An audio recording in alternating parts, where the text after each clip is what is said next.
स्वर्गलोक में इंद्र, अग्नि और वरुण सहित कई देवता इकट्ठा थे। सभा में सभी के चेहरों पर चिंता की लकीरें थीं।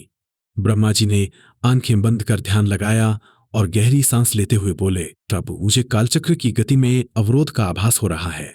कोई शक्ति समय को वश में करने का प्रयास कर रही है। कि इंद्र ने परेशान होते हुए पूछा, प्रभु, अगर समय थम गया तो सृष्टि का संतुलन बिगड़ जाएगा।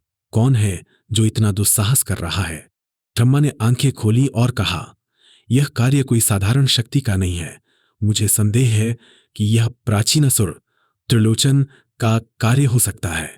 उसने कई युगों पहले कालवृक्ष की शक्ति पाने के लिए तपस्या की थी। हमें शीघ्र ही महादेव से सहायता मांगनी होगी। पृष्ठभूमि में शांति है, हल्की बर्फबारी हो रही है। तो महादेव कैलाश पर्वत पर ध्यानमग्न थे। तभी नारद मुनि वहां प्रकट हुए। प्रभु, उन्होंने कहा, स्वर्गलोक संकट में है। समय की धारा को कोई रोकने की कोशिश कर रहा है। महादेव ने धीरे से आंखें खोली और कहा, यह अवरोध किसी साधारण व्यक्ति का नहीं हो सकता। त्रिलोचन को कालवृक्ष की शक्ति मिल चुकी होगी। अगर उसने कालवृक्ष को पूर्ण रूप से जागृत कर दिया तो भूत, भविष्य और वर्तमान का संतुलन टूट जाएगा। हमें उसे रोकना होगा।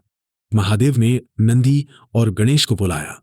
उन्होंने कहा, कालवृक्ष किसी गुप्त स्थान पर स्थित है, जहां केवल वह पहुंच सकता है जिसने स्वयं को समय से परे कर लिया हो। त्रिलोचन ने माया का ऐसा जाल बिछाया होगा जिसमें सत्य और भ्रम के बीच अंतर कर पाना कठिन होगा। गणेश ने उत्सुकता से पूछा, प्रभु, इस वृक्ष को नष्ट कैसे किया जा सकता है? महादेव ने उत्तर दिया, कालवृक्ष को नष्ट नहीं किया जा सकता, लेकिन इसे निष्क्रिय करने के लिए हमें त्रिलोचन की शक्ति का स्रोत ढूंढना होगा। उसकी आत्मा का वह हिस्सा जो समय की सीमा से बंधा हुआ है। महादेव, नंदी और गणेश एक गुप्त मार्ग से कालवृक्ष की ओर प्रस्थान करते हैं।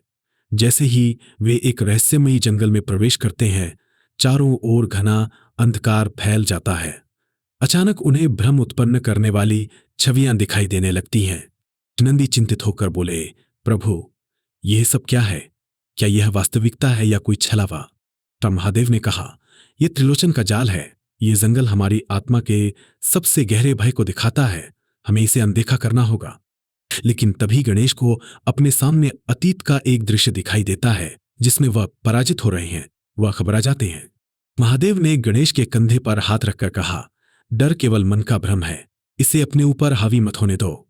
पुनः अंततः वे कालवृक्ष के पास पहुंचते हैं। यह एक विशाल वृक्ष था जिसकी शाखाएं अनंत दिशाओं में फैली थी, मानो भूत, भविष्य और वर्तमान को एक साथ पकड़ रखा हो।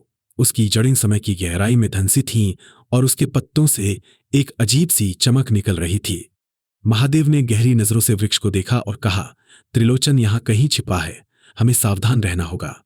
तभी वृक्ष के पीछे से त्रिलोचन प्रकट हुआ। वहां हंसते हुए बोला, महादेव, तुम कितने भी शक्तिशाली क्यों ना हो, यहां मेरी माया का अंत नहीं हो सकता। मैंने समय को अपने वश में कर लिया है। अब सृष्टि के हर प्राणी का भविष्य मैं तय करूंगा। तो महादेव ने त्रिलोचन से कहा, समय को वश में करना प्रकृति के नियमों का उल्लंघन है। इसे बदलने का परिणाम केवल विनाश होगा। त्रिलोचन ने क्रोध में आकर महादेव पर प्रहार किया, लेकिन महादेव ने अपने त्रिशूल से उसे रोक दिया। दोनों के बीच भीषण युद्ध शुरू हो गया। हर प्रहार के साथ समय की धारा में उथल पुथल मचने लगी। महादेव ने कहा, त्रिलोचन, तुम कभी समय से परे नहीं जा सकते। समय को रोकना असंभव है। महादेव को अचानक एहसास हुआ कि त्रिलोचन की आत्मा का एक अंश अभी भी समय के बंधन में है। यही उसकी कमजोरी है। महादेव ने अपनी तीसरी आंख खोली और त्रिलोचन की आत्मा को देखने का प्रयास किया। उन्होंने देखा कि त्रिलोचन की आत्मा का एक हिस्सा कालवृक्ष की जड़ों में बंधा है। तो उन्होंने त्रिशूल से उस स्थान पर प्रहार किया। जैसे ही प्रहार हुआ, कालवृक्ष की जड़ें कांपने लगीं और त्रिलोचन चीख उठा, नहीं, ये कैसे संभव है? संगीत में परिवर्तन आता है। अब यह शांतिपूर्ण और दिव्य हो जाता है। त्रिलोचन की शक्तियां धीरे धीरे समाप्त होने लगीं। कालवृक्ष की शाखाएं मुरझाने लगीं और समय की धारा फिर से अपनी स्वाभाविक गति में लौट आई। महादेव ने कहा, हर जीव को अपने समय का आदर करना चाहिए। समय से छेड़छाड़ करने का परिणाम हमेशा विनाश ही होता है। त्रिलोचन ने हार मानकर कहा, महादेव, आपने मुझे सत्य का ज्ञान दिया। मैं अपने अहंकार के कारण अंधा हो गया था। मुझे क्षमा करें। तो महादेव ने उसकी विनती स्वीकार की और उसे माया से मुक्त कर दिया। महादेव ने कालवृक्ष की जड़ों को पुनः संतुलित किया और समय की धारा को स्थिर कर दिया।